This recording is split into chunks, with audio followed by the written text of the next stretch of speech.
Magandang araw mga kaibigan.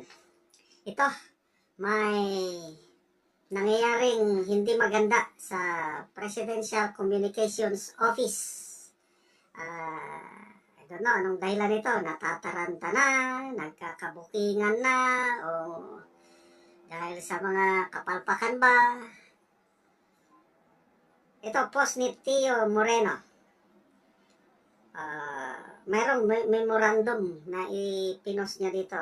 Sabi dito, all incumbent presidential appointees in agencies, offices, and bureaus under the Presidential Communications Office are hereby directed to tender their unqualified courtesy resignations. Oh my God! Sabi ni Tio Moreno. Grabe yung mass resignation sa Bongbong Marcos admin. Tapos nandito yung memorandum. Medyo malilit, but I'll try my best na basahin ha. Office of the President, Malacanang. Memorandum from the Executive Secretary. To Secretary J.B. Ruiz. Subject, courtesy resignations. Date, 23 February. Masyadong malilit, either 21 or 23. February 2023. In the exigency of the service and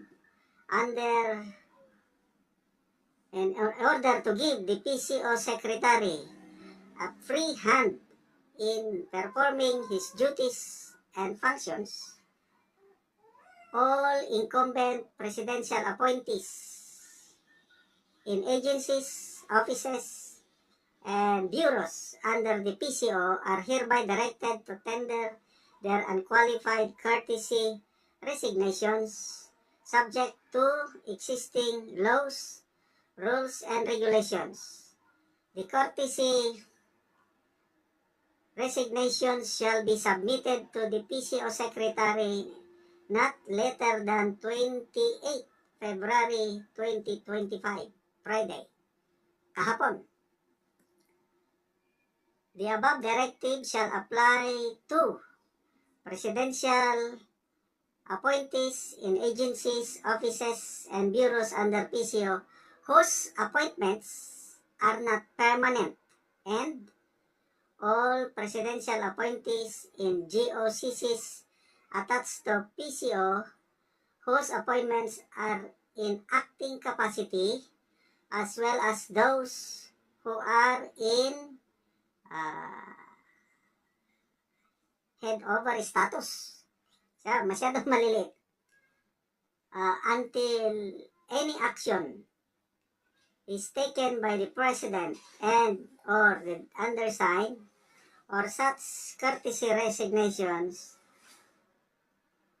covered incumbents shall continue to report for work and perform their usual duties and functions, subject to any further evaluations that the President, the undersigned, and leadership may deem proper. For purposes, the PCO Secretary is hereby directed to ensure that all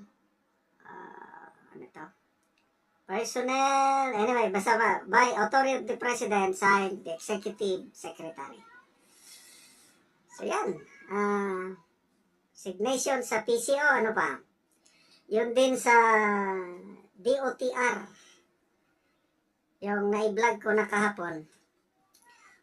400 engineers ng DOTR nag-resign, although hindi sabay-sabay, sunod-sunod.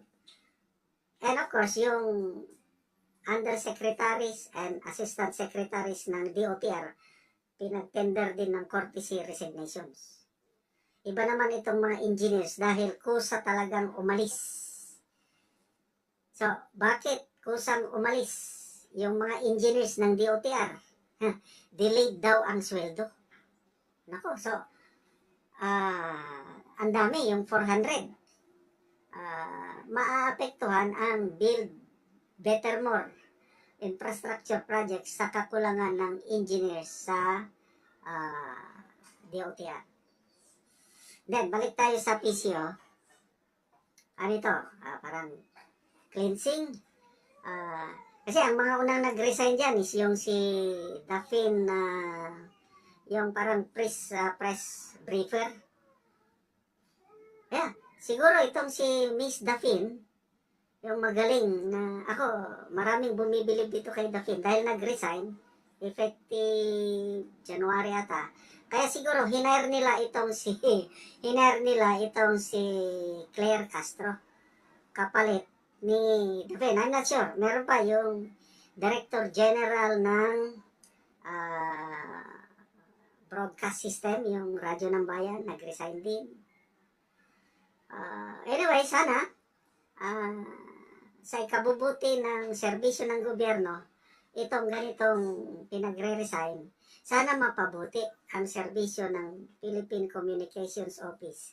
Sana hindi na maulit yung yung may press release na ginawa ng PCO tungkol sa Amcor Technology Incorporated. Na ang press release nila ay parang pinapalabas na itong Amcor na nakabase sa China aalis na sa China at lilipat sa Pilipinas. Yung balita ng Abante, yung post ni Sasasot, hindi daw nagustuhan ng Amcor yung ganong press release kasi hindi naman lilipat yung Amcor ng base, kundi mag-expand lang dito sa Pilipinas. Bakit nagkaroon ng ganong press release na hindi tinignan yung truthfulness ba? So, good luck po sa Presidential Communications Office. Sana makapagbigay kayo ng tamang impormasyon. Sana ma-enlighten ang mamamayang Pilipino sa tunay na pangyayari sa ating bansa. Okay mga kaibigan, salamat sa inyong palaging panonood sa ating mga videos.